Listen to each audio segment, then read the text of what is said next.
Question number 7, Chris Hipkins. Thank you, Mr. Speaker. My question is to the Minister of Education.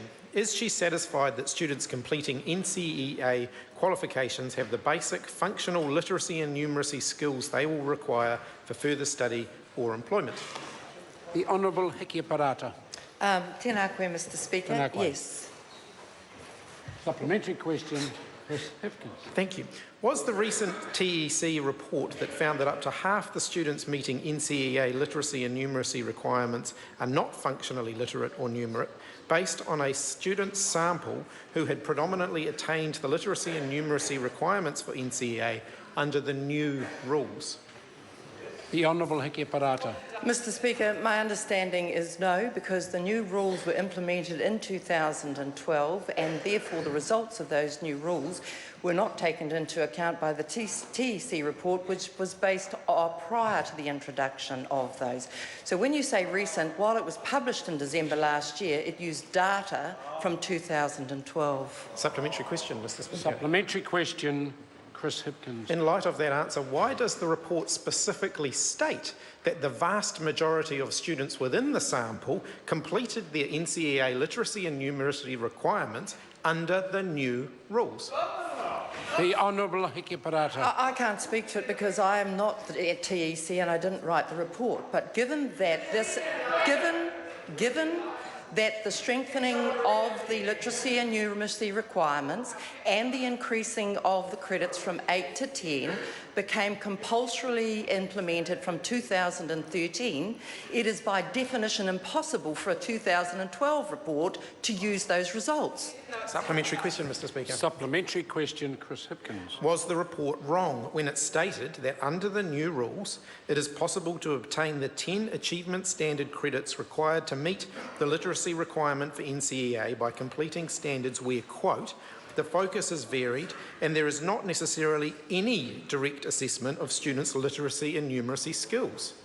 The Honourable Hiki Parata.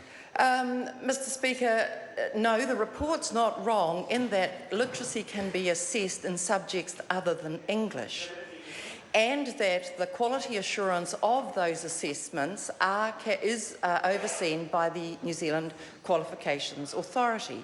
And I stand by their process as opposed to an incidental report from TEC. Supplementary question. Supplementary question, Chris Hipkins. So how can parents, employers and anybody else be confident that students who obtain NCEA have basic functional literacy and numeracy when it is possible to meet the literacy and numeracy requirements without ever having their literacy and numeracy actually assessed?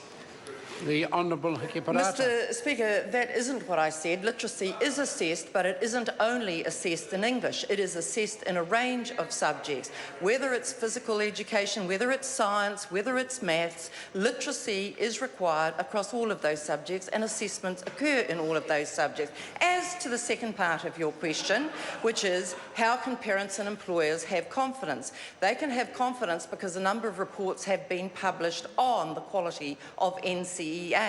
They include the 2012 report by the Auditor General, the 2013 report by the New Zealand Council for Education Research, the 2014 report by an independent panel of academics, principals and the NCEA.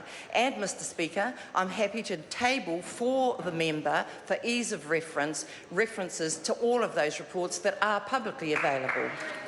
Supplementary question, Mr. Speaker. Supplementary question, Chris Hipkins. Can a student meet all of the literacy requirements for NCEA solely from studying physical education? The Honourable Hiki Parata. Mr. Speaker, I'm not absolutely sure about that, but I can get that report. Well, the member is asking questions that are redundant. Supplementary question, Mr. Speaker. Supplementary question, Chris Hipkins.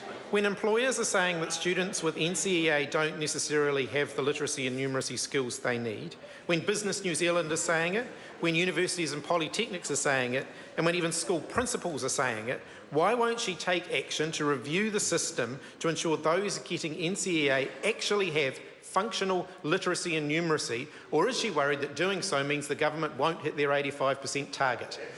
The Honourable Hiki Parata. Mr. Speaker, I can point to specific reports that are in the public domain that attest to the robustness of our National Certificate of Educational Achievement.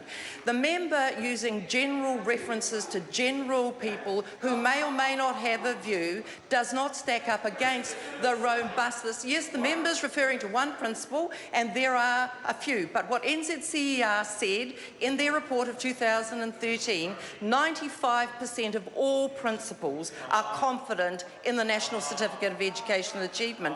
And it would be helpful if the member actually shared that confidence in our national qualifications system.